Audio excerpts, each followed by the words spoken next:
ওগো বরিশালটা যে এত সুন্দর, যদি কেউ নিজের চোখে না দেয় তাহলে জীবনেও বিশ্বাস করবে না। তো আজকে মুই বরিশাল সদর দিয়ে বানুরিপাড়ার উদ্দেশ্যে যাবো। তো কথা হইতেছে যাই মুই বানুরিপাড়া কিরফানে যাবো। তো বানুরিপাড়া যাওয়ার পথে কয়েকটা সুন্দর সুন্দর জায়গা আপনাকে লাগে শেয়ার করবো। আপনি জানতে পারবেন আজকের ভিডিওতে। ভিডিওটা শেষ পর্যন্ত দেখেন।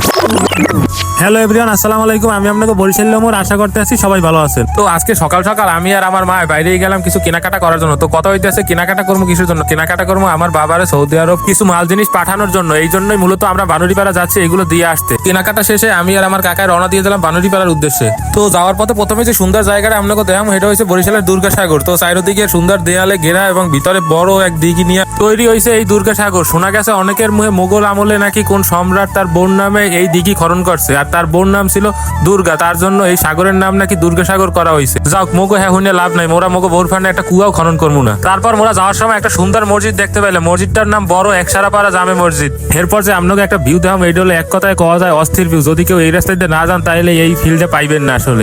যাই হোক, এরপর মোরা যাইছিলাম বানুরিপাড়া যাওয়ার পথে সব থেকে সুন্দর একটা ব্রিজ। এই ব্রিজটা আসলে অনেকই সুন্দর লাগতেছিল, চারিদিকের পরিবেশটা অনেক ভালোই লাগতেছিল। এর মধ্যে তো মোর কাকায় তো আশির নিচে গাড়ি নামাই নেই, চশমা যাচ্ছিল উড়ে যাচ্ছে। এর পিছে বইয়ে তো একদম ভয় লাগতেছিল। এরপর যে আপনাকে বরিশালের সুন্দর এবং পবিত্র জায়গাটা দেখাম, সেটা হইলো গুটিয়া মসজিদ। এই মসজিদটা আসলে সৌন্দর্য কোনো সময় শেষ হয় না। এইটার যতদিন যাবত দেখতে আছি খালি সৌন্দর্য বৃদ্ধি পাইতে আছে। তো আজকে তো আর আপনাদের ভিতরে ঢুকাই দেখাইতে পারলাম না। অন্য আরেক দিন অন্য আরেক ভিডিওতে গুটিয়া মসজিদের ভিতরে ঢুকে সব জায়গায় আপনাদেরকে দেখানোর চেষ্টা করবো। অন্য আরেক ভিডিওতে যদি দেখতে চান তাহলে অবশ্যই কমেন্ট করে জানাই দেন। তো তারপরে চলে আসলাম আমাদের ওই আত্মীয়দের বাসায়। তাদের বাসায় মূলত কাজ চলতেছে।